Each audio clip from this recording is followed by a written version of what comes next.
Welcome to Kenton Teaches. Enjoy the video.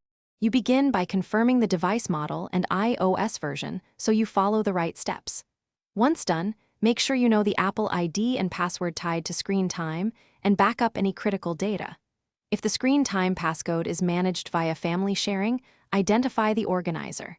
Now open Settings and navigate straight to screen time. This is where the reset flow starts.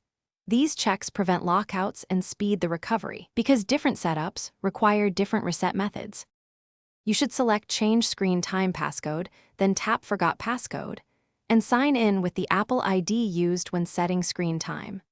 Once authenticated, the system verifies your identity and lets you create a new 4-digit passcode. Pick one you can remember, but that's not obvious. Make sure to follow all on-screen prompts and wait for confirmation. If you have two-factor authentication enabled, approve the sign-in on a trusted device. This step proves it's really you and prevents. If you can't use the Apple ID method, you can reset screen time by erasing the device and restoring from backup. Go to Settings or connect to Finder/iTunes and choose Erase, then Restore. For family-managed accounts, ask the organizer to reset the passcode or contact Apple support if organizer access is unavailable. If anything fails, update the OS, restart the device, and try again.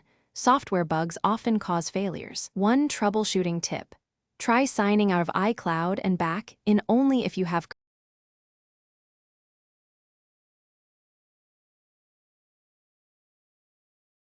Thanks for watching. Please subscribe if this video was helpful.